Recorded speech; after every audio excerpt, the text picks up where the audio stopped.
우리 옆 사람과 함께 인사합시다. 사랑 어렵습니다. 사랑 어렵습니다. 다시 한번 인사하시죠. 사랑 아무나 하는 거 아닙니다. 특별히 오늘 설교는 우리 목자들이 더욱더 허리를 세우고 심령을 고추 세워 깊게 들었으면 좋겠습니다. 1월의 풍운으로 세상에 봄을 틈입시키시는 하나님의 놀라운 섭리가 우리의 건조한 나날들에도 임하시길 안녕으로 인사합니다. 지난주는 우수였습니다. 얼어있는 돼지, 서리가 녹는 절기라는 뜻입니다. 조금 있으면 경첩입니다. 땅에 있는 개구리가 깨어난다라는 절기죠.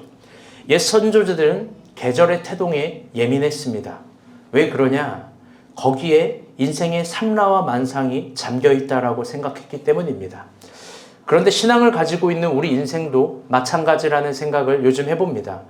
우리의 죽을 것 같은 고난은 절대로 영원하지 않습니다. 하나님은 우리에게 고난을 영원으로 표현하지 않습니다. 곧 우리 인생에도 우수를 맞이하고 경첩을 만납니다. 얼어있는 돼지는 녹고 개구리도 깨어나고 서리들도 녹는 그런 하나님의 은혜들이 우리 가운데 있습니다. 고난스러운 우리 가운데 하나님은 당신의 바람들을 틈입시킵니다. 그곳에서 불어오는 바람으로 내 안에 잠겨있는 소중한 씨앗들을 일깨우는 겁니다. 그건 우리가 꿈이라고 부르는 것, 소망이라고 부르는 것, 희망이라고 부르는 것입니다. 거기 안에서 은혜 가운데 있다면 다시 도전하고 싶은 소중한 마음들이 외부에서부터 오는 것이 아니라 주께서 주신 말씀 가운데로 우리에게 주어지는 겁니다. 어쩌면 우리가 찾고 헤매고 늘 바라봤었던 그런 소망, 꿈, 희망의 기회는 그 말씀 안에서 진짜로 주어지는지 모릅니다. 거기엔 하나님께서 주신 가장 아름다운 가치관이 늘 태동합니다. 이번 주 미국에서 발행하는 센츄리라는 잡지를 보게 되었습니다. 특집 주제는 뒤틀린 가치관이었습니다. 1950년대 미국에서 우상이 된 유명한 가수 엘비스 프레슬리의 이야기를 담은 겁니다. 왜냐하면 2주 전에 그의 생일이었기 때문입니다. 그가 1950년대 기준으로 1시간 노래로 부른 대가는 중개료를 포함하여 약 12만 5천 달러, 하나로 이야기하면 1억 4천만 원이었다고 합니다. 그 금액은 그 당시 미국 대통령 1년 동안 받는 연금과 똑같은 금액이고 미국의 대법원장이 받는 연봉의 3배였다고 합니다.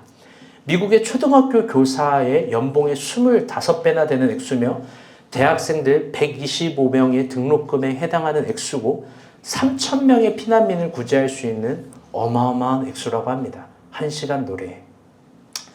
그리고 근 80년이 지난 미국의 젊은이들은 여전히 이 정도, 이런 방향을 성공 신화라고 부르고 이 가치관을 쫓아간다라는 게 센츄리의 뒤틀린 가치관의 특집 기사였습니다. 지금 미국의 젊은이들은 더 이상 가치를 따라가지 않고 미국의 선조들이 남긴 자유와 진리라는 가치도 표방하지 않고 오로지 돈만 쫓아간다고 합니다. 그런데 결론적으로 더 무서운 현실은 2020년부터 1년 동안 경제 지표를 매기는데 미국의 젊은이들은 훨씬 더 많은 실업률, 훨씬 더 많은 가난, 훨씬 더 깊은 양극화 속에서 살고 있다는 비판입니다. 더 이상 젊은이들이 설 자리가 없다는 거예요. 왜? 젊은이들이 꿈을 쫓아가지 않으니까. 지금 우리는 가난이라는 주제로 제자훈련 중입니다. 다시 한번 강조합니다. 가난을 극복하기 위해서는 돈을 쫓아가면 안 됩니다. 또 돈으로 가난을 극복할 수 있다고 생각해서도 안 됩니다. 그건 진짜 가난한 생각입니다. 우리가 정말 집중해야 될 건 하나님께서 창조한 나, 제가 과제로 준 나와의 관계입니다. 거기서 하나님은 우리를 어떤 진리의 실험의 장으로 부르셨는지, 우리 마음 가운데 어떤 진리의 태동을 주셨는지, 우리 가운데 어떤 진리의 가치를 주셨는지 그 시간에 대해서, 나라는 존재에 대해서 깊게 사랑하고 연구했으면 좋겠습니다. 나를 사랑하지 않는 사람은 내 이웃을 내 몸과 같이 사랑할 수 없는 법입니다. 우리가 생각했던 그 아름다운 기회는 결국 내 안에 있는 겁니다. 옆 사람과 인사합시다. 내 안에 있습니다. 저는 정말 진리로서 그렇게 믿습니다. 이번 주 큐티도 누가복음이었습니다. 다들 어떠셨는지요? 이번 주 설교 본문은 참으로 생각할 거리가 많습니다. 주일 본문을 보자마자 무릎을 쳤고 가슴을 때렸습니다. 본문 자체의 의미도 그러할진데 한 채 오차도 없으신 하나님이 2025년 2월 넷째 주에 이 본문을 우리가 본 교회에 허락하셨다는 점에서 더 그러합니다. 그러니 오늘은 더욱더 집중해서 지난주와 연계해서 말씀을 상고해 보았으면 좋겠습니다. 오늘 본문을 보면 예수님이 12제자를 뽑습니다. 우리는 이 본문 자체를 그리 특별하게 생각하지 않습니다. 왜 그러냐? 이 12제자는 우리에게 너무나도 익숙하고 당연하기 때문입니다. 언제 어디서나 있는 배경화면 같고 언제 어디서나 있는 그런 사람들 같이 보입니다. 그렇기에 우리는 이 본문을 잘 안다라고 생각합니다. 그런데 오히려 그렇기에 이 본문이 우리에게 주는 소중한 의미들을 고심해보지 못할 때가 많이 있습니다. 마치 지난주 예수님이 시험을 받을 때 장면과 똑같은 겁니다. 그런데 결론적으로 오늘 본문에는 하나님 나라의 비밀한 것들이 직접적으로 숨겨져 있습니다. 예수가 꿈꿔왔던 하나님 나라가 그리고 어떤 성격의 것인지 여러분 여기에 분명히 나타났습니다. 왜? 예수는 사람을 뽑으셨으니까요. 일단 질문으로부터 한번 시작해 봅시다. 예수님은 12제자를 어떤 기준에서 뽑은 걸까? 굳이 뭐 땜시 왜 땜시 12명이라는 걸 꼭 맞추신 걸까? 깊어져 봅시다. 베드로가 배신하고 가룟 유다가 배반을 했는데 그러면 12제자를 뽑은 사역은 실패가 아닌가? 불이 켜져 있네. 지난주 어제도 제자훈련 12시까지 강의하는데 눈이 아파서 못 들었대. 어떤 분이. 그럼 말을 해야지. 그래요. 여러분 마지막에 십자가 앞에서 12제자가 다 도망갔는데 여러분 그러면 예수님의 12사역은 실패한 거 아닐까? 사실 12제자를 향한 여러 가지 일련의 질문들과 열린 질문들이 가능합니다. 그런데 그것들을 이야기하기 전에 결과론으로부터 원인론을 파악하기 전에 진짜 중요한 차원의 질문이 있습니다. 그건 뭐냐? 다시 따라볼게요. 예수님의 고심. 예수님이 12제자를 뽑을 때 그 망설임 없으신 하나님의 아들이, 고민 없으신 하나님의 아들이, 주저함 없이 모든 것을 직면했던 하나님의 아들이 고심합니다. 고민하고 괴로워합니다. 우리 본문 12절 13절 말씀 봅시다. 시작. 예수께서 기도하시어 산으로 가사 밤이 새도록 하나님께 기도하시고 밝음에 그 제자들을 부르사 그 중에서 12를 택하여 사도라 칭하셨으니. 아멘. 12제자를 선발할 때 가장 중요한 건 12제자에 대한 의문론이 아니라 예수 그리스도의 고심입니다. 그분은 오늘 12절 본문을 보게 되면요. 밤이 새도록 고심했다고 얘기해요. 이건 진짜 고민해 볼 차원입니다. 완벽한 하나님은 도대체 뭘 고민한 걸까? 그분이 연약해서 그런 고민한 걸까? 그분이 부족해서 고민한 걸까? 아니면 모호하고 애매해서 고민한 걸까? 아닐 거예요. 만약 예수님의 고민이 이해가 된다면 오늘 우리는 그걸 고민해 볼 텐데 같이 오늘 예수님의 고민이 이해가 된다면 하나님 나라의 관점으로 우리에게 주어진 상황과 사람과 시간을 새롭게 볼 겁니다. 적어도 여기엔 그런 비밀한 것이 있습니다. 그런데 우리는 예수님이 12제자를 뽑는 부분에서 관과하고 깊이 고민하지 않는 것이 있죠. 그건 뭐냐? 우리가 표면적으로 생각하는 거. 물 흐르듯이 예수님이 길에서 제자를 만나가지고 어느 날 딱 윤희에게 나타나서 말하는 거예요. 가서 부동산을 다 정리하고 나를 따르라. 윤용 씨에게 딱 가가지고 가서 이제 사람 고치는 거 그만두고 나를 따르라. 뭔가 운명론적이고 신비스러운 것만 생각합니다. 물 흐르듯이 배와 직장을 버리고. 그게 뭔가 자연스럽다라고 생각하지만 그런 게 아니에요. 적어도 누가복음은 12제자를 뽑기 전 예수님의 치열한 내면에 대해서 얘기합니다. 깊게 그 부분을 봐야 될 부분은 그분이 산으로 간 겁니다. 12절 말씀 인간사님이 한번 읽어주세요. 시작. 이때 예수께서 기도하시러 산으로 가사 밤이 새도록 하나님께 기도하시고. 오늘 본문에서 예수님은 산으로 가서 기도했다고 합니다. 이게 어떤 산인지는 표기되어 있지 않아서 모릅니다. 그런데 아마도 많은 성서학자들은 감람산일 거라고 이야기합니다. 그 이유는 예수님이 습관을 따라서 기도하러 간 것도 감람산이시지만 중요한 사역 앞에 항상 산으로 가서 기도하셨는데 또 후에 제자들을 데리고 산으로 가셨는데 이게 중요한 거예요. 제자들도 산에서 뽑으셨고 제자들을 데리고 산으로 가셨어요. 그러면 예수님에게 이 산은 중요한 산이에요. 그 산에서 기도한 겁니다. 그걸 성경에서 곳곳에서 여러 곳에서 표현하는데 오늘 이 누가복음 6장에서는 여기에만 딱 있는 하나의 특이한 단어가 있습니다. 그게 헬라어로 디아니크리테온이라는 단어예요. 디아니크리테온. 이게 우리말 번역으로는 그냥 밤이 새도록 밤샘이에요. 밤샘. 근데 여러분 국어적인 정서에서 밤샘이라고 하면 뭐가 생각이 나요? PC방, 축구, 호프집 막 이런 거 생각나잖아요. 여러분 근데 저는 이게 되게 아쉽고 부족한 번역이라고 생각해요. 왜 그러냐? 디아니트크리오는 밤샘이라는 뜻보다는 깨어있음이라는 게 더 자주 쓰이는 표현이기 때문입니다. 즉 예수님은 저 저녁 내내 기도한 게 아니라 기도만 한 게 아니라 기도를 넘어서 밤새 깨어있었다는 거예요. 그걸 구분해서 표현해요. 그분은 온 밤을 다 깨울 만큼 힘겨워했고 고민했고 씨름했다는 거예요. 고민해봐요. 예수님이 사람 보는 눈이 없어서 고민했겠습니까? 예수님이 이놈은 별로고 저놈은 괜찮네. 여러분 이걸 고민한 걸까요? 도대체 온 밤 그분은 깨어있으면서 뭘 그렇게 생각한 걸까? 우리가 생각할 땐 고작 12제자인데 베드로가 별거 아닌 것처럼 보이고 내가 가룟 유다보다는 훨씬 대단한 신앙을 가진 것처럼 보이는데 그렇다면 한 가지 귀결점에 이릅니다. 그건 뭐냐? 12제자를 뽑은 건 어떤 인간적인 합의나 목적성이나 어떤 합리성에 의한 것이 아닙니다. 전혀 다른 관점에서 뽑힌 거예요. 그건 뭐냐? 신의 기준이에요.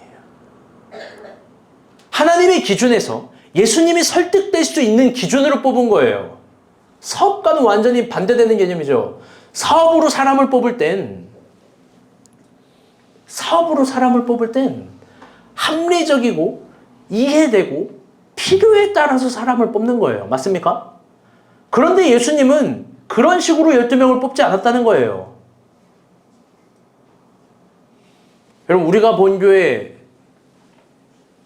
늘 강조하지만 교회는 신적인 기관이에요. 맞습니까? 아멘? 여러분 신적인 기관에서 사람을 뽑을 때는 앞으로도 제가 오늘 본문 말씀을 보면서 다시 한번 용기를 얻었어요. 진짜 합리적이지 아니하여야겠다. 난 진짜 합리적이지 아니하여야겠다. 그러니 여러분 서로에게 그렇게 비난하는 거 아니에요. 서로에게 그렇게 비판하는 거 아니에요. 저 사람이 무슨 목자야. 저 사람이 무슨 간사야.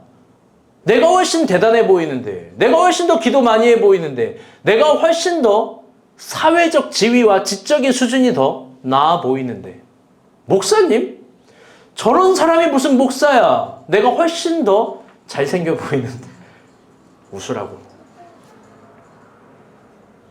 합리적인 게 아닌 거예요. 그렇다면 하나님의 기준에서 12제자가 뽑혔다면 인간의 기준이 아니라 예수가 설득될 수 있었던 그 스스로의 기준이라면 그 기준이라는 게 도대체 뭘까? 그건 13절을 보면 알 수 있습니다. 13절 다시 한번 읽읍시다. 시작.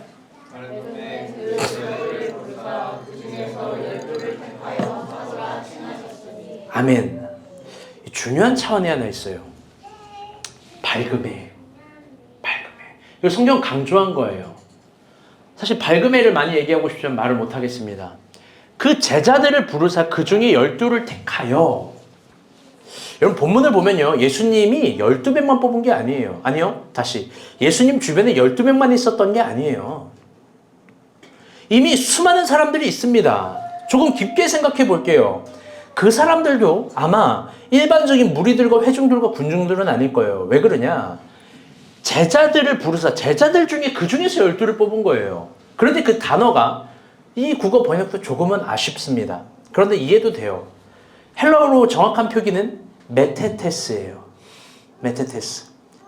이걸 우리 국어는 제자라고 번역합니다. 충분히 가능한 번역이에요. 그런데 당시 1세기 유대교적 관점에서 메테테스는 단순히 배우기만 하는 학생, 그런 제자가 아니라 추종자들입니다. 아주 열렬하게 추종하는 사람들. 그런데 그냥 환호성을 부르는 그런 사람들이 아니라 진지하게 따라가는 이들을 말하는 거예요. 그렇다면 예수님은 이미 자신의 추종자들이 많은 거예요. 그도 그렇겠죠. 6장에 있기까지, 5장에 있기까지, 4장에 있기까지, 3장에 있기까지 예수님은 계속해서 많은 기적도 베푸시고 얘기도 하시고 말도 하시면서 이미 많은 추종자들이 있는 거예요. 그들은 진지하게 따라가는 겁니다. 그렇다면 저 14절에 이미 있는 제자들은, 많은 추종자들은 무언가를 집중하기에 상당히 완성형으로 준비되어 있는 사람들이에요. 이 사회에서 이런 사람들만 있으면 얼마나 큰 힘이 되는데요. 얼마나. 이걸 못 만들어서 안달인 거예요. 이걸 못 만들어서 다들 머리를 쓰는 거예요. 정치라는 게 이 메데테스를 만드는 디바이스, 방법론인 거니까. 그런데 예수님은 그 많은 추종자들을 불리고 늘리고 증가시키고 부흥시키는 데 고민이 있었던 게 아닙니다. 예수님이 가진 고민은 저 수많은 추종자들 중에서 어떠한 특수한 목적을 가진 사람을 뽑고 싶었던 거예요. 그 목적성이 바로 예수님이 스스로 설득이 될 수 있는 기준이겠죠. 그걸 위해서 온 밤을 깨어 있었던 겁니다. 그럼 그 기준이 뭐냐? 그 중에 12를 부르시고 불렀던 호칭을 보면 알 수 있어요. 우리 빨간색, 파란색 글씨만 읽어봅시다. 시작.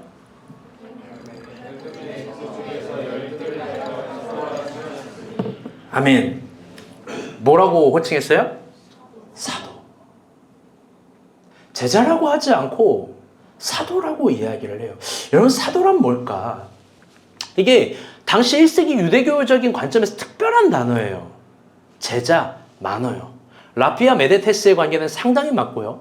또 어떤 인기가 있는 사람들의 그 무리들, 환호하는 무리들도 상당히 표준적으로 많아요. 그런데 사도라는 표현은 굉장히 특별한 표현이에요. 이상하고 어색한 표현이에요. 이게 헬라어로 아포스톨로스예요. 국어 번역 그대로 이야기를 하면 보냄을 받은 자입니다. 아포스톨로스. 그래서 우리가 이 사도라는 설교를 들을 때 자주 들었던 설교는 이런 거입니다.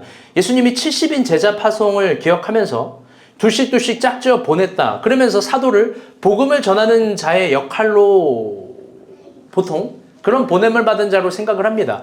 그런데 진짜 그럴까? 아마 일부일 거예요. 왜 그러냐? 복음 전파자로만 사도의 역할을 해석했다면 여러분, 그건 본문 이 13절에 나와 있는 수많은 메데테스, 추종자들도 다 할 수 있습니다. 그건 예수를 사랑했었던 어린아이, 여인들, 노인들도 할 수 있는 거고 대다수 무리와 군중들도 할 수 있는 겁니다. 그들도 다 호산나를 외쳤어요. 그렇다면 사도란 뭘까? 이건 좀 신학적으로 깊이 있는 차원을 고민을 해야 되는데, 갈라디아서와 사도행전을 보게 되면 사도성을 가지고 예수님의 제자 12명과 바울과 싸우는 게 있습니다. 수임권 논쟁이에요. 네가 사도야? 너 사도 아니야. 이 논쟁이에요. 또 베드로와 갈라디아서에서 보면은 바울과 싸우는 장면이 있어요. 똑같이 율법에 대한 해석을 놓고 또 사도성에 대한 직분론에 대한 싸움을 합니다.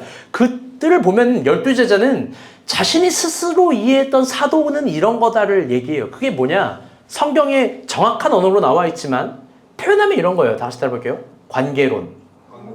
관계론이에요. 제자들이 얘기하는 거예요. 너 예수님 봤어? 사도는 뭐냐? 예수님이 세운 사람이고 내가 예수님을 직접 보고 경험하고 대변한 거야.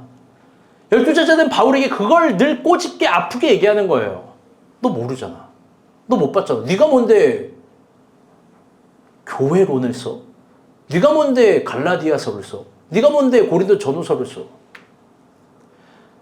12제자는 바울을 인정하지 않는 거죠. 즉 그들의 관점에서 이해가 된다면 사도라는 자긍성은 뭐냐? 예수를 전하기만 하는 사람이 아니에요. 전하는 사람이 아니에요. 그건 뭐냐?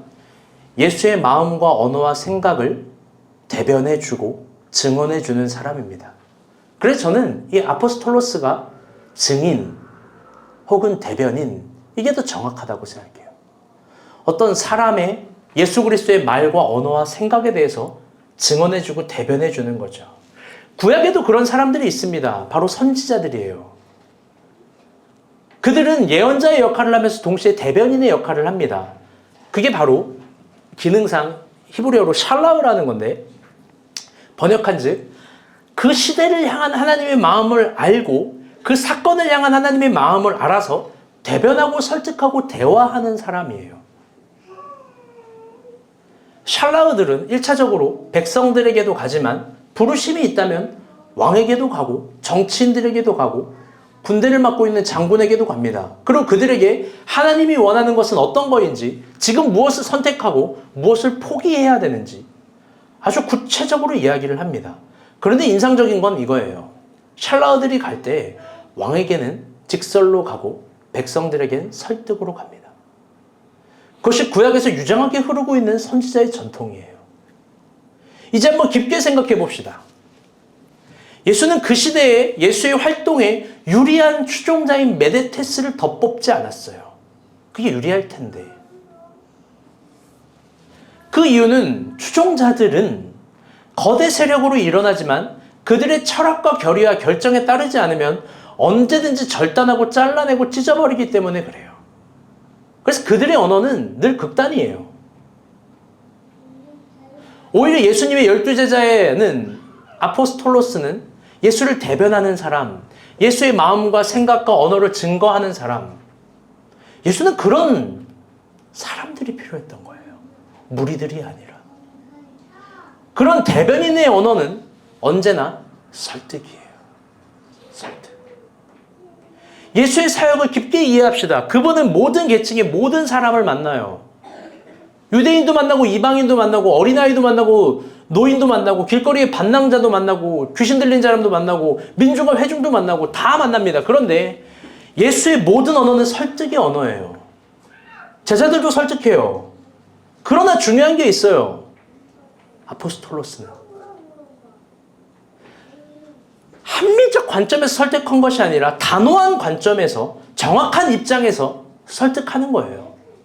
반편을 주지 않고 한편에서 끊임없이 설득하고 이야기하고 얘기하는 거예요. 예전에 우리가 본 교회에 어떤 지체가 나갔어요. 부부가. 우리 목자 한 3명이 가서 밤을 새도록 단호한 입장에서 설득했어요. 이야기했어요. 여러분, 그런 게 설득이에요. 그런 게 설득이에요.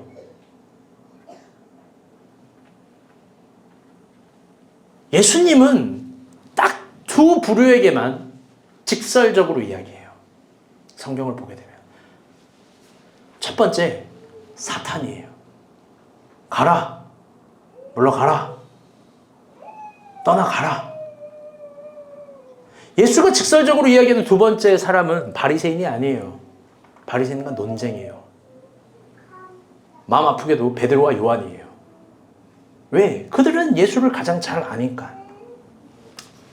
예수님이 그들에게는 단답으로 이야기하는 거예요. 예수님 참 인간이시죠.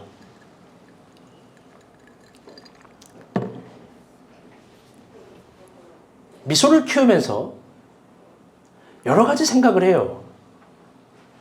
미소가 그 중에 하나가 질문에 관한 담론인데, 미소가 이제 6살이 되니까 사실 뭐 한 4살부터 저기 질문이 많았는데 이것저것을 막 물어봅니다. 피곤할 때는 너무 피곤할 때는 늘 이렇게 얘기해요. 아빠 이게 뭐야? 그럼 몰라도 돼. 나중에 알아. 몰라도 돼. 이렇게 얘기해요. 부성애라고는 단 하나도 없는 사람처럼 잘라서 말을 해요. 물론 이게 오답이라는 걸 너무나 잘 알고 있는데 잘라서 이야기합니다. 저번에 저에게 어려운 걸 물어봤어요. 아빠 하나님이 뭐야? 그걸 몰라도 되라고 대답할 수가 없어서 네 엄마한테 물어봐 이랬어요. 근데 헤라는 정말 달라요. 미소의 친구가 돼요. 별거 아닌 나무, 사과, 꿀벌 이런 걸로 미소의 입장에서 미소의 언어로 1시간을 대화를 해요. 심지어 제가 몰라도 돼 하면 뭐라고 이야기하냐? 아빠의 입장에서 대변해줘요. 아빠가 오늘 피곤하신가 보다. 오늘 아빠가 지치는 일이 많았단다. 지치면 말하기 힘들어져. 이럴 때 아빠를 위해 주자. 오히려 이럴 때 우리 아빠를 위해서 노래해볼까? 그럼 힘이 나실 거야. 그러면서 헤라가 미소를 설득해요. 제 입장에서. 아빠는 멋진 목사님이야. 그래서 미소는 제가 멋있는 줄 알아요. 세상에서 제일. 여러분 모르죠? 이 기쁨? 죽었다 깨나도 모를 거야. 내가 한 여자에게 멋져 보인다는 사실을. 그런데 반대도 있는 거예요. 뭐냐? 제가 미소에게 몰라도 돼 라고 하면 헤라 사모는 방에 들어가서 저를 아주 칼같이 단호하게 얘기해요. 그렇게 말하는 게 어딨어? 가끔 이순신 장군의 눈빛으로 말을 해요. 섬찟해요. 막 저를 베어버릴 것 같아요. 막. 여러분 한번 얘기해 봅니다. 우리가 본 교회도 마찬가지예요. 우리가 본 교회는 목자들이 있습니다. 여러분, 그들은 우리가 본 교회에서 공식적으로 말하는 집단이에요. 대화는 누구도 할 수 있지만 공식적으로 말하는 집단입니다. 여러분, 근데 왜 우리는 목자가 있을까? 여러분, 그건 교회의 추종자가 되기 위해서 목자가 있는 게 아니에요. 교회란 무엇인지, 신앙이란 무엇인지 오히려 대변해 주기 위해서 있는 거예요. 더 나아가 목사님의 생각은 어떤 것인지, 목사님의 입장은 어떤 것인지, 목사님의 마음은 어떤 것인지 그걸 대변해 주고 설득해 주기 위해서예요. 그 언어는 반드시 설득적이어야 해요. 단호한 입장에서 아름다운 설득이 있어야 됩니다. 설득이 되려면 낮은 자세를 가져야 돼요. 낮은 자세라는 건 비굴한 자기 폄하나 비하가 아닙니다. 헤라 사모가 미소에게 말도 안 되는 입장에서 1시간을 대화하듯, 미소의 입장에서 대화하듯 그 사람 입장에서 대화를 하는 겁니다. 그런 태도를, 그런 언어를 잃어버리고 내가 누군가에게 가르칠 수 있고 직설할 수 있다라고 생각하면 여러분 그건 목자가 아니에요. 누군가에게 여러분에게 그렇게 단답형으로 말할 수 있다면 감히 그건 저예요.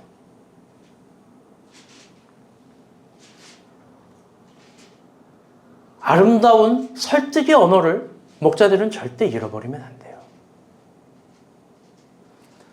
오늘은 우리가 본 교회 목자들에 대해서 깊이 책망하고 꾸중합니다. 항상 세워주는 설교를 하고 신방을 해도 항상 세워주는 말을 했어요. 목자들은 모를 거예요. 목자들은 모를 거예요. 여러분 옆에 있는 목원들을 그리 믿지 마요. 여러분 때문에 힘든 적도 있고 이해 안 되는 적도 있고 그럼에도 불구하고 우리 목자들의 말을 항상 듣고 존경하는 이유는 뒤에 목사님이 있기 때문에 그래요. 항상 그렇게 세워주는 말을 하는데 오늘은 깊이 책망하고 꾸중합니다. 과연 우리 목자들은 설득의 언어를 가지고 있나? 과연 낮은 자세를 가지고 있나? 1년 동안 신방을 한 번도 못한 건 아닌가? 누군가 우리 목원들 중에서 준비하고 있고 어른으로서 줘야 될 관심을 우리 목자들은 아예 못 주고 있는 거 아닌가? 나 힘들다고 나만 알아달라고 하는 건 아닌가? 여러분 그게 무슨 리더예요? 그게 무슨 신적인 기관에서 언어를 사용하게 권위를 받은 사람의 말이에요. 무엇보다 책망하고 꾸중할 것은 진짜 목사님의 마음과 아픔과 고민과 고심을 알고 있나? 목사님은 무엇을 그렇게 참고 또 참고 여기까지 왔는데 제 마음을 헤아려야 되는 거예요. 다른 사람은 몰라도 다른 사람에겐 기대하지도 않아요. 목자들은 알아야 되는 거예요. 다른 어떤 사람들은 나를 몰라줘도 돼요. 다른 어떤 사람들은 나를 알려주고 싶지도 않아. 그런데 우리 목자들은 나를 알아야 돼요. 왜? 여러분이 교회에 말하는 리더니까.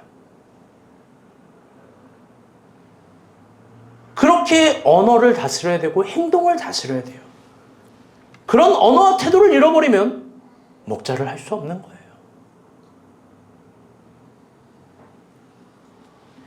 그런데 이번 제자훈련 때 우리 목자들의 태도는 상당히 실망스럽습니다. 과제도 제출도 안 하고 새벽 예배 때 졸기도 하고, 더 나아가서 목자들끼리 서로 사랑하는지 깊게 돌이켜보기를 바랍니다. 제가 불과 몇 개월 전만 해도 늘 다른 교회 목사님들을 만나면 아주 고자세였어요. 아주 고자세. 난 하나도 안 부러워. 진심이에요. 난 어디서든 자신감이 넘쳤어요. 왜? 우리가 본 교회는 간사와 목자들이 있으니까. 그게 엄청난 저에게 자신감이에요. 엄청난. 그게 우리 교회의 엄청난 생명력이에요. 솔직히 일반 교회에서 이런 설교를 하지도 못해요.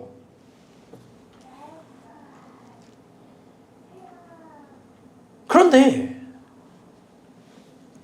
오늘 우리는 진짜로 목자로서 목원을 사랑하고 목자로서 서로를 사랑하는지 한번 되돌아보기를 바랍니다.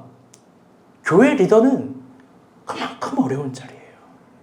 그만큼 어려운 자리. 아주 이상한 얘기를 한번 해볼게요. 다 들으세요. 여러분도 어른이 될 거고 이미 교회에서 목자들은 어른이에요. 다 저를 봐주세요. 다. 이건 어마무시한 현실을 이야기할 거예요. 1000명 되는 교회, 500명 되는 교회 많아요. 많다고. 성도들은 행복해해요. 좋습니다. 뭐 이렇게 저렇게 신앙생활도 하겠죠. 그런데 소위 말하는 리더, 그룹이라고 이야기하는 당회가 싸우고 서로 뜻을 맞추지 않고 포기하지 않고 교만하고 세상적 언어와 가치관을 사용하면 그 교회는 모든 성도들이 안 좋은 교회라고 평가해요. 모든 성도들이 여지없어요. 그러나 단 50명이 모여도 진짜로 하나 된 똘똘 뭉친 그런 관계로서 쭉 걸어간다. 쭉 하나가 된다. 여러분 그건 모든 성도들에게 빛이 되고 내가 저 장로님을 닮고 싶고 저 교회 리더가 되고 싶은 게 평생의 꿈인 교회가 돼요. 제가 말했잖아요. 저의 꿈은 우리가 본 교회 저 어린아이들이 아까 춤을 춘 어린아이들이 또 더 어린아이들이 있겠지만 우리가 본 교회 목자들을 미래 장래의 희망으로 꿈꾸는 게 제 꿈이에요.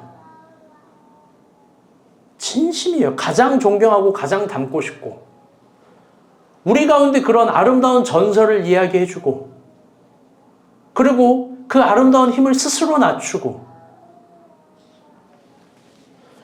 저는 여러분 리더는 그만큼 어려운 자리예요.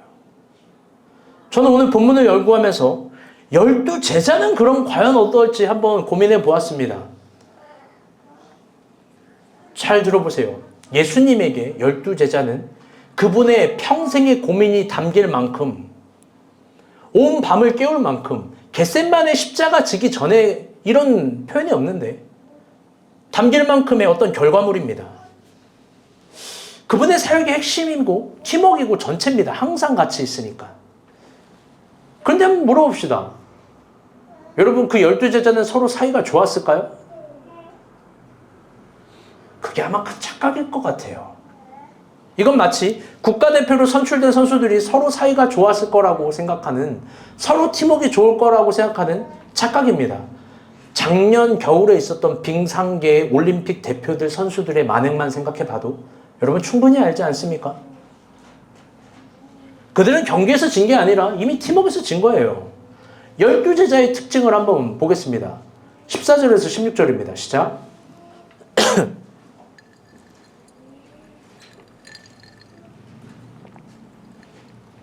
시작.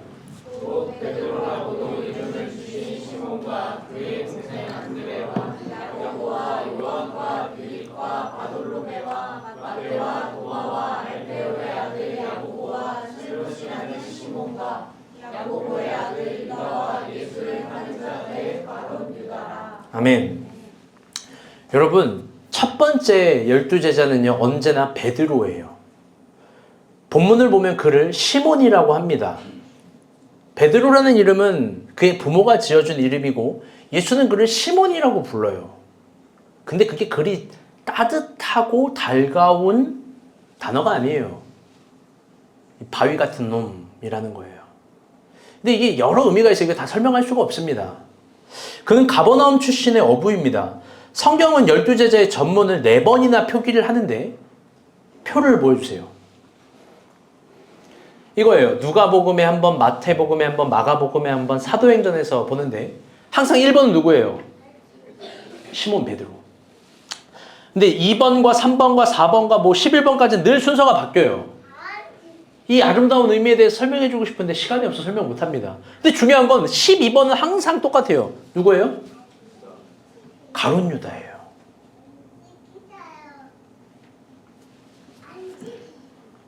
열두 제자를 4번을 성경에서 쓰는데 1번은 언제나 베드로, 마지막은 언제나 가룟 유다입니다.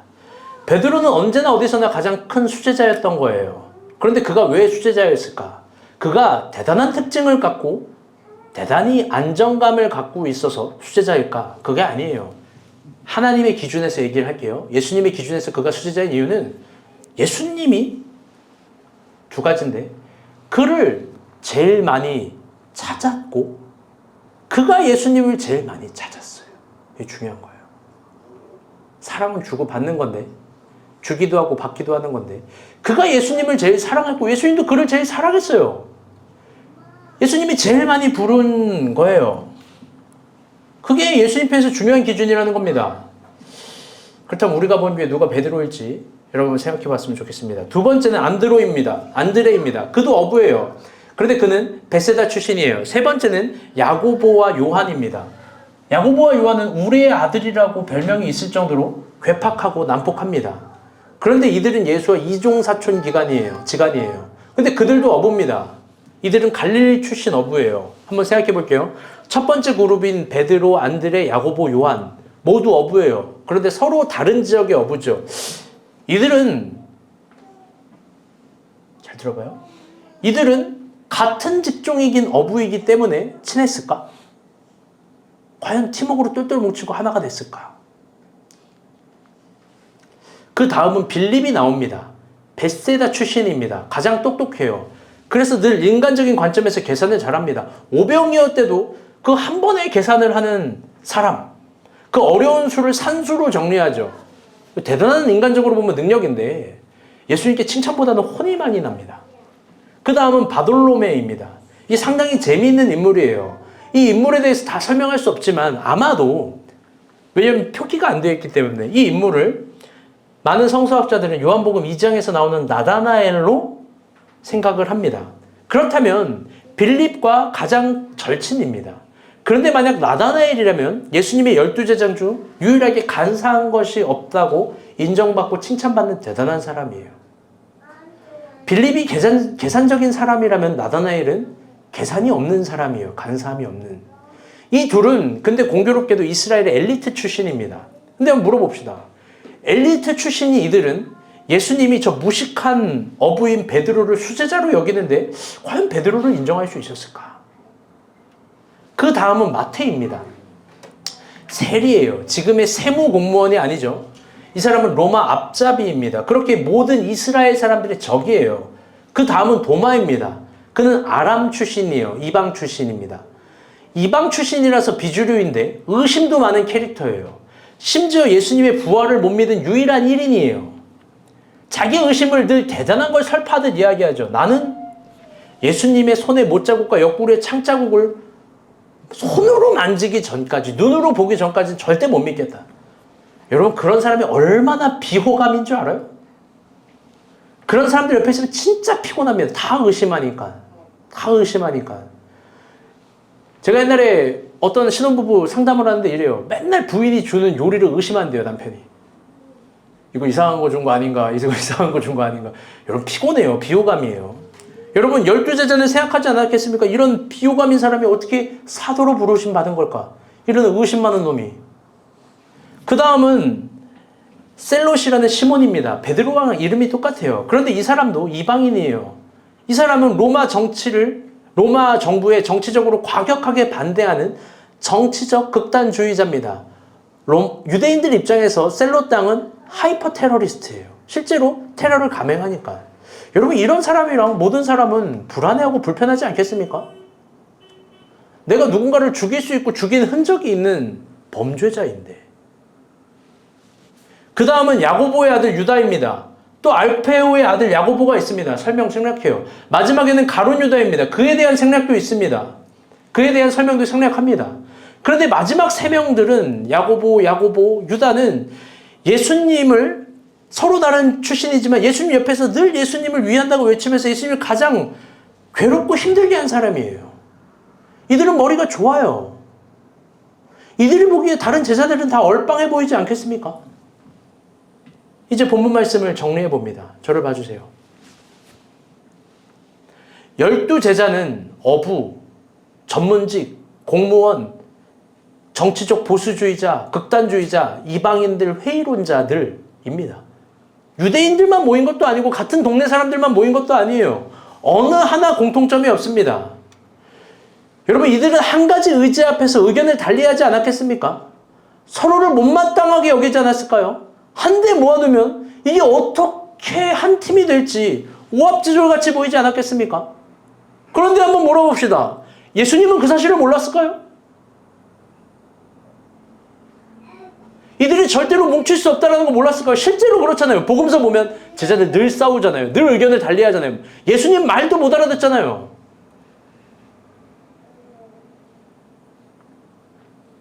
바리새인들과 서기관의 누룩을 조심하라고 하니까 오병이어 때 빵 못 가지고 온 누룩 생각하잖아요. 예수님 그 사실을 몰랐을까? 제가 우리가 본 교회 오기 전에 2년 정도 청년부 사역을 했었던 교회가 있습니다. 그때 구제 사역을 참 열심히 했어요. 목사님 스타일 알겠지만 그때 청년들에게 자기 인생을 더 크게 넓어지게 하기 위해서 큰 그릇이 되라고 시대의 아픔을 읽게 해주려고 프로젝트를 기획했어요. 일명 토요일 뉴스예요. 뭐냐? 한 주 동안 뉴스를 보면 아픈 소식들이 전해지지 않습니까? 그러면 그곳에서 토요일 정도는 우리가 그곳을 직접 찾아가는 거예요. 청년들이고 방학이 있기 때문에 가능했어요. 여러분으로는 힘들어요. 우리는 이미 청년이 아니니까. 직장인들이니까.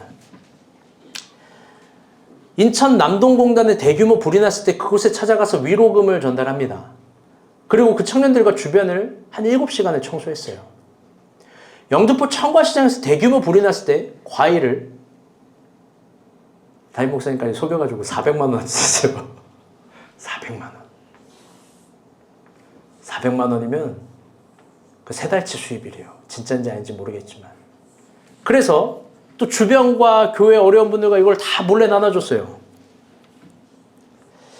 전주에서 어떤 학생이 왕따를 당하고 자살당했다는 슬픈 소식이 있어서 그곳에 장례식에 가서 3일을 같이 있어주고 노래와 시를 만들어줬습니다. 여름에는 두 팀으로 나눠서 전국 일주를 했는데 4박 5일간 두 팀이 한 8개 도가 있죠, 우리나라에. 그 중에 4개 도씩 맡아서 양로원을 다 찾아다니게 해서 양로원에서 노인들과 화투치고 청소하게 했어요. 그때 한 팀당 돌아다닌 곳이 30곳이었어요. 4박 5일간. 그게 우리의 여름 수련회였어요. 애프터 수련회.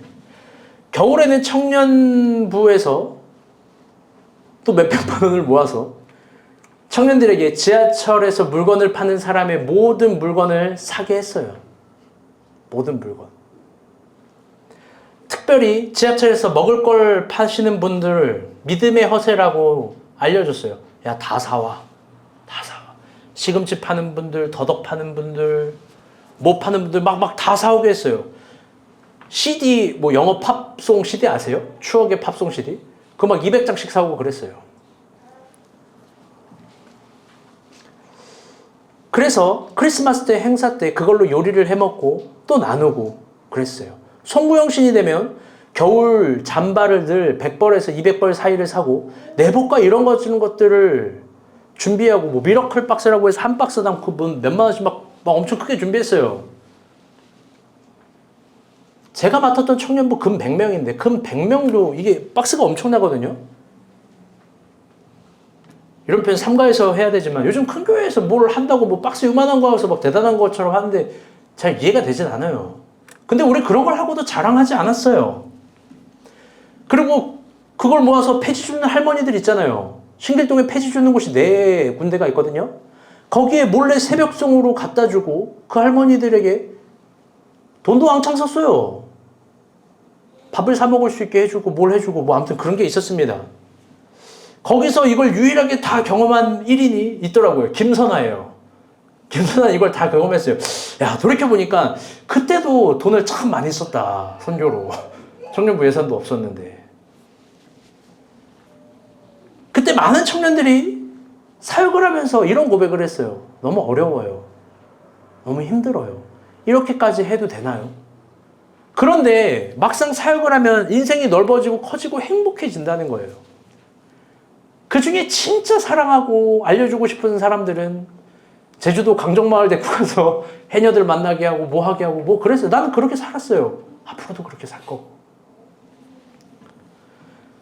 정말 하나가 되었어요. 좋았어요. 힘든데 어려운 사역을 했는데 너무너무 좋았대요. 커진 것 같아요. 근데 참 인상적인 사건이 있었어요. 제가 그해 마지막 날 이제 사역 청년부를 마치고 나오는 마지막 사역이었는데 경상도 안동 정신병원에 불이 나서 환자들이 아스라이 죽은 사건이 있었어요. 그런데 정신병원 병동이라서 119 구급대원이 들어갈 수가 없었던 거예요. 너무 견고해서 병원이. 그래서 119 구급대원이 고생했다는 뉴스가 많이 나와서 그 소방서로 가서 과일과 떡을 무명으로 돌리고 왔어요. 그 하루 경상도 안동까지 간 거예요. 그런데 거기 돼지국밥이 유명하다는 거예요. 돼지국밥. 그래서 돌아오는 길에 안동에 돼지국밥이 유명하다 그래서 거기서 돼지국밥을 먹는데 순대가 나오잖아요. 한번 물어볼게요. 용식 형제. 순대는 뭐 찍어 먹어야 돼요? 부산 물어볼게요. 박지원. 순대는 뭐 찍어 먹어야 돼요? 막장. 막장. 한번 물어보겠습니다. 전라도 누구 없나? 강연에 사면 순대 뭐 찍어 먹어야 돼요? 초장. 뭐냐면 어떤 친구가 얘기하는 거예요. 왜 여긴 된장이 나오지? 순대는 초장 찍어 먹어야 되는데. 야, 이거 된장이 아니라 막장이야. 왜 된장이잖아. 이거 막장이야. 그래 또 어떤 서울에 있는 친구가 야, 순대는 소금이지. 그러면서 논쟁을 펼치고 있었는데 그때 때마침 정말 중요한 전화가 와가지고 소방서에서 전화가 와가지고 제가 나갔어요. 나가서 전화를 받고 또 주변 교회 협력도 요구했기 때문에 한 15분, 20분 전화하고 왔는데 아주 놀랄 일이 나타났어요. 아줌마가 목사님을 찾아온 거예요. 그 당시 전도사님을. 나와서 빨리 세요 이러는 거예요. 보니까 주먹질을 하고 발차기를 하고 싸우는 거예요. 한 명이 돼지국밥을 얼굴에 던졌어요. 돼지국밥이 눈으로 들어가서 화상을 입고 병원에서 입원해서 응급수술을 했어요. 그게 일명 돼지국밥 막장 사건이에요.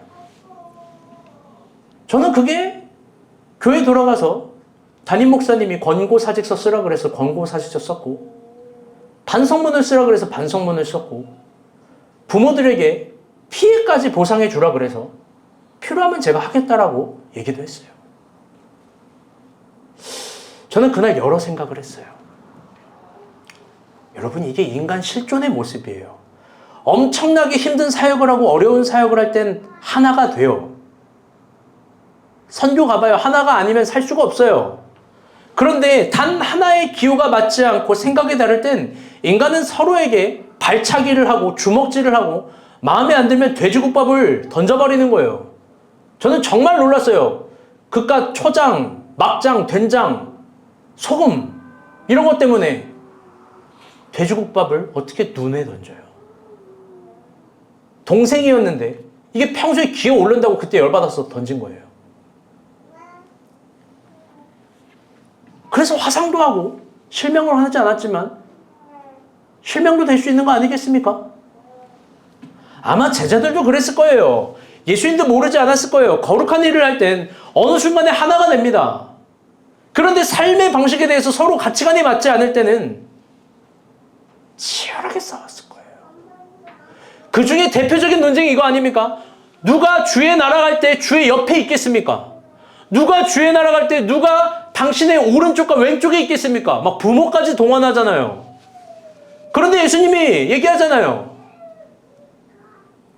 누구든지 큰 자가 되려거든 섬기는 자가 돼야 되고, 섬기는 자가 되지 않고서는 하나님 나라를 이해할 수 없다는 겁니다. 그들은 서로 완벽하게 다르니까 늘 사소한 가치에 대해서는 인간의 욕망이 나오고 싸웁니다. 그런데 그럼에도 불구하고 중요한 지점이에요. 왜 예수님은 그들을 아포스톨로스 사도라고 부르냐는 거예요. 왜 그런 특별한 증인, 대변인, 왜 그들을 사도로 세웠냐는 거예요. 그런 오합지졸들을. 그 이유는 사복에 있어요. 사복. 본문 20절부터 23절입니다. 다 같이 한번 읽어보겠습니다. 시작. 예수께서 누르러 저자를 보시고 이르시되 너희 가난한 자는 복이 있나니 하나님의 나라가 너희 것이며 지금 줄인 자는 복이 있나니 너희가 배부름을 얻을 것이며 지금 우는 자는 복이 있나니 너희가 웃을 것이며 인자로 말미암아 사람들이 너희를 미워하며 멀리하고 욕하고 너희 이름을 악하다하여 버릴 때에는 너희에게 복이 있도다. 그날에 기뻐하고 뛰놀라 하늘에서 너희 상이 크리라. 그들의 조상들이 선지자들에게 이와 같이 하였느니라. 아멘. 마태복음은 이걸 5장에서 8복이라 부르고 누가복음 6장에서 4복이라고 합니다. 마태복음은 이 설교를 할 때 8복을 할 때 무리와 제자들이 있었다라고 하지만 누가복음은 제자들만을 위한 설교예요. 20절 말씀 한 번 더 봅시다. 시작. 예수께서 눈을 들어 제자들을 보시고 이르시되 너희 가난한 자는 복이 있나니 하나님의 나라가 너희 것이며. 아멘. 제자를 뽑고 제자들에게 처음 가르침을 주는 거예요.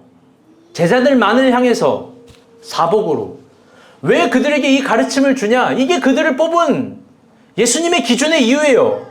그건 완벽하게 서로 다른 12제자들이 완벽한 하나의 공통점이 있기 때문입니다. 그게 뭐냐?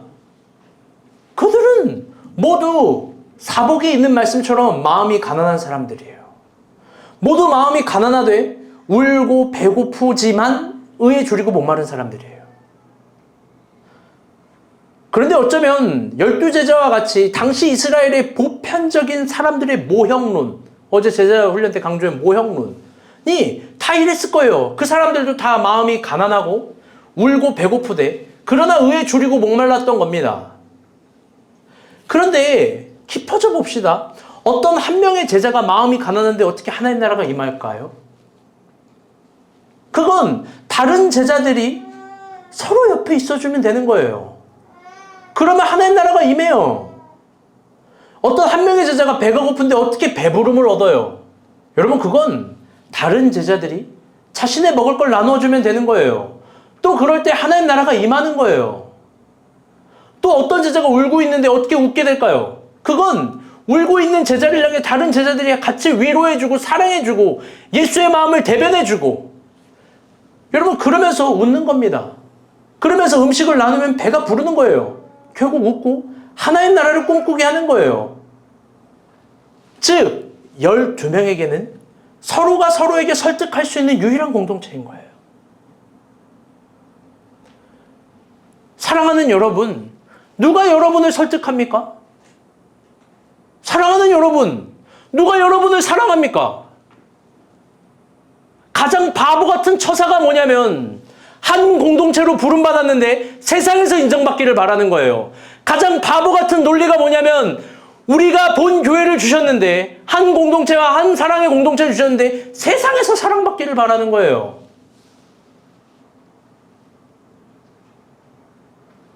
여러분, 예수님은 그래서 제자들에게 세상을 사랑하라 하지 않고 서로 사랑하라 한 겁니다. 그게 예수님의 마음이에요. 12제자를 부른 신적인 기준이에요. 예수님이 12제자를 부른 이유는, 중요한 이유는 어렵고 힘든 사역하라고 부르는 게 아니에요. 그건 메세테스, 추종자들도 얼마든지 다예요. 예수님이 서로 완벽하게 다른 12제자를 부른 이유는 어려운 사역을 하라고 부른 게 아니라 어려운 사랑을 하라고 부른 거예요. 여러분, 돈이 많은 사람에게 잘 보이고 싶은 건 쉬운 욕망이에요. 내가 배고픈데 나에게 밥을 줄 수 있는 사람에게 사랑을 주는 건 쉬운 거예요. 내가 돈이 없는데 나를 부하게 해줄 것 같은 사람에게 잘 보이려고 하는 거, 여러분, 그게 뭔 놈의 그렇게 대단한 사랑이에요. 진짜 사랑은 마음이 가난한 사람에게 친구가 되어주는 거예요. 우는 사람에게 함께 울어주는 거예요. 배고픈 이에게 자신의 떡을 나눠주는 거예요. 어려운 사랑을 하는 게 진짜 사랑이에요. 예수님이 본 가능성은 이런 겁니다. 12제자는 할 수 있다. 12제자는 할 수 있다. 그걸 이스라엘 사회 전역에 보여주고 싶었던 거예요. 사랑은 어떻게 하는지, 서로 어떻게 위해 주는 건지, 서로 어떻게 안아주는 건지. 베드로가 배신했다고 실패한 공동체라고요? 가룟 유다가 배반했다고 실패한 공동체라고요? 아니면 십자가 앞에서 모든 제자가 도망갔다고 실패한 공동체라고요? 추종자들의 관점에선 그렇겠죠. 그런데 사도행전을 보면 전혀 아니에요. 그들은 또다시 뭉쳐요. 그리고 다시 예수의 마음을 대변하고 예수의 태도를 대변하고 예수의 마음을 알아갑니다. 그들은 서로에게 돼지국밥을 던지지 않는 거예요. 우리가 본교회 목자가 있는 이유도 마찬가지입니다. 잘 들으세요. 높아지려고 내가 누구보다 잘났다고를 증명하기 위해서 목자가 되는 게 아니에요. 여러분의 제자 훈련을 보게 되면 상당히 실망스럽고 이미 그건 증명될 수 없어요. 여러분이 목자로 있는 이유는 더 낮아지기 위해서예요. 누구든지 높아지려거든 낮아져야 돼요. 우리가 목자로 부름받은 이유는 어려운 일을 하라고 부름받은 이유가 아닙니다. 어려운 사랑하라고 부름받은 겁니다. 오늘 설교를 듣는 여러분 마찬가지입니다. 여러분, 왜 우리 교회 왔는지 알아요? 사랑받으려고 하는 게 아니라 어려운 사랑하려고 부름받은 거예요. 내가 어제 참 연미를 칭찬해주고 싶은 게 하나 있네요. 아니, 어떻게 선아 케이크를 사줄 생각을 했어? 돈은 그런 데 쓰는 거죠. 목사님 생일 때 뭐 하는지 한번 지켜보겠습니다. 여러분, 어려운 사랑하라고 한 공동체로 부름받은 거예요. 우리가 본 교회 있으면 사랑을 받을 거예요. 그러면 사랑을 줘야죠. 왜? 우리 모두 다 마찬가지 아닙니까? 여기 있는 사람들 공통점이 제가 볼 땐 다 마음이 가난해요. 다 울어요. 다 배고파해요. 그런데 동일하게 의에 줄이고 목마른 사람들 아닙니까? 여러분, 우리의 신앙은 거기에 써먹어야 되는 거잖아요. 말씀의 결론을 맺겠습니다.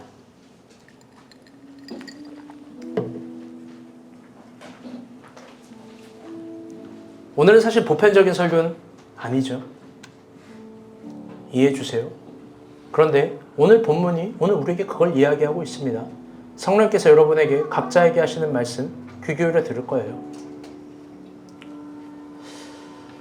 사실 지난주 우리 목자들 간에 조금 어려운 일이 있었습니다. 그걸 다 설명할 수는 없어요. 그러나 목사님 앞에서 목사님 마음은 단 하나도 헤아리지 못하는 일들이 이었습니다. 목사님이 왜 그동안 참고 품고 사랑했는지는 도저히 헤아리지도 못하는 일들. 그래서 오늘 이 표현을 정확히 5번 설교에 썼어요. 목자들에게 실망이에요. 실망했어요. 제자 훈련을 대하는 모습도, 서로를 대하는 모습도, 목사님을 대하는 모습도 실망이에요, 실망. 그래서 예배 후에 목자들을 부르고 한마디씩 했습니다. 목사님 사무실에서. 오늘도 끝나고 모일 거예요. 세팅 다 끝나고 모일 거예요. 이런 말을 했어요. 목사님은 어떤 결정을 할 거고 합리적인 관점에서 결정이 아니라 기도원을 갔다 와서 결정을 할 거고 너희는 순종하게 될 거다. 그리고 지난주 본문으로 하나님이 정확히 말씀해 주셨어요. 신기하죠? 목자들이 아니라 저보고 제가 사탄이래요. 하나님은. 제가 우리가 본 교회를 망치고 가장 힘들게 하는 사람이래요.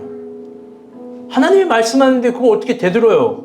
하늘의 메시지를 겸허하게 인정하고 회개하는 시간을 가졌죠. 3일 동안 기도원에 다녀왔어요. 기도굴에 들어갔는데 좀 추워요? 온몸이 깨질 것 같아요.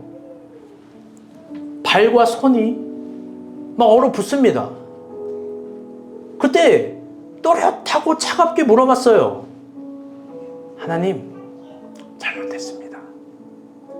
하나님, 제가 이렇게 부족합니다. 잘못했습니다. 근데 하나님, 나는 왜 교회를 개척했을까? 물어봅니다. 하나님, 또 우리 목자들을 어떻게 얘기를 해주는 게 하나님 뜻입니까? 주의 뜻이 무엇입니까? 저는 정말 모르겠어서. 근데 주님이 반문하세요. 자, 저를 봐주세요. 일어나. 너가 가장 두려워하는 게 뭐냐? 그게 저의 응답이에요. 내가 가장 두려워하는 거. 내가 가장 두려워하는 거. 내가 가장 두려워하는 거. 여러분, 제가 뭘 두려워할 것 같아요? 교회 부흥이 안 되는 거? 혹은 월급이 줄어드는 거? 물론 두렵죠. 근데 그거 얼마든지 웃을 수 있고 극복할 수 있는 거예요. 제가 진짜 두려운 건 뭐냐면 서로가 서로에게 설득이 안 되는 공동체인 거예요. 나 그걸 못 견디겠어. 우리가 본 교회 성도들이 서로의 과정 속에서 설득이 안 되는 거. 근데 어려운 사랑을 포기하는 거, 마음이 가난한데 하나님 나라를 선물 못 해주는 거, 울고 있는데 도저히 위로를 안 해주는 거, 배고프고 줄인데 자신의 밥을 안 나눠주는 거, 서로에게 설득이 안 되는 거, 설득 안 되면 어떻게 되는 건지 알아요? 돼지국밥 던지는 거예요. 돼지국밥.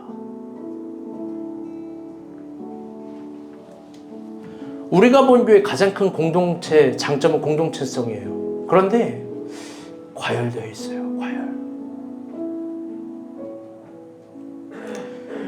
그래서 제가 가장 두려운 지점을 응답으로 이야기를 해요. 저는 뭐냐면 한번 물어봅시다. 박 목자님, 한번 물어봅시다. 목사님이 박 목자님을 책망하면 진짜로 목회적 관점에서 책망했다는 걸 신뢰합니까? 정현미, 한번 물어봅니다. 제가 연미자매를 책망하면 진짜 목회적 관점에서 책망했다는 걸 믿습니까?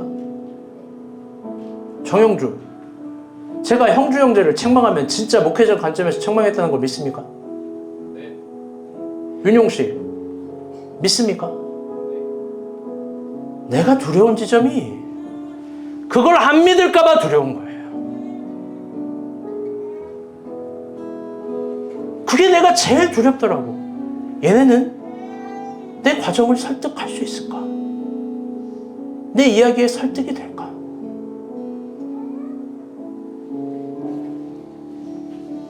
그래서 어려운 결정을 했어요. 제가 가장 두려워하는 거, 여러분이 이해 안 되는 걸 이야기할 거예요. 저도 모르겠어요, 이게 맞는 건지. 근신을 주려 합니다. 근신을 줄 거라고 얘기했고, 오늘부터 박찬윤, 정형주, 윤용식, 정현미는 목자라는 이 무거운 자리를 잠시 내려놓게 될 거예요. 모두 다. 목자라는 호칭도 사라질 거예요. 여러분, 우리 가운데 중요한 경종이 되는 한 획을 긋는 일이 될 거예요. 이제 찬윤이 형이고, 형주 형이고, 용식이 형이에요. 연미 누나고 연미 언니예요. 그 후에 어떻게 될지도 봅시다. 그리고 저는 근신으로 또 알려주고 배우는 거예요. 한 달간 사례비를 받지 않을 거예요. 제가 잘못 가르친 거니까. 또 근신으로 설교 후에는 3월달부터 목장을 할 텐데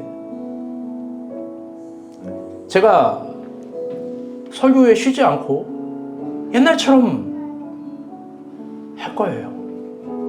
여자는 헤라 사모 쪽으로 가서 나눔을 하시고 남자는 제가 인도할 거예요.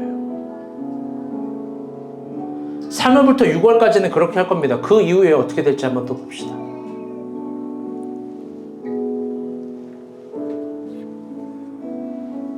아주 어려운 사랑을 요구할 거예요. 저들에게. 목사님이 근신을 받고 선아에게 월급 찾아오라 그랬어요. 그 월급 중, 한 달 월급 중 여러분에게 필요한 금액을 줄 거예요. 우리 목자들에게. 그리고 서로에게, 목자들 잘 들으세요.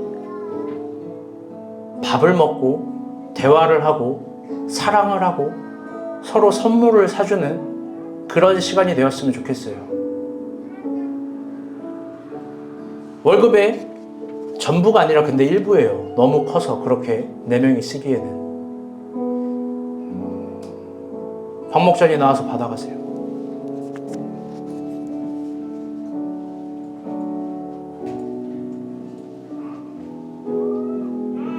들어가세요.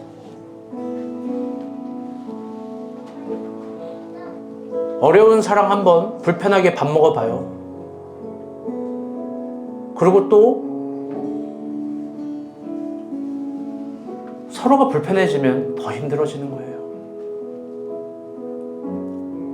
하나님이 우리를 교회로 부른 이유 어려운 사랑하라고 하는 겁니다. 아멘? 우리 기존 목자들, 목사님 봐요. 저걸로 꼭 밥 먹고 놀러 가고 대화하세요. 끝나고 어떻게 할지는 구체적으로 얘기를 해주겠습니다. 우리 같이 찬양 부르고 기도합시다.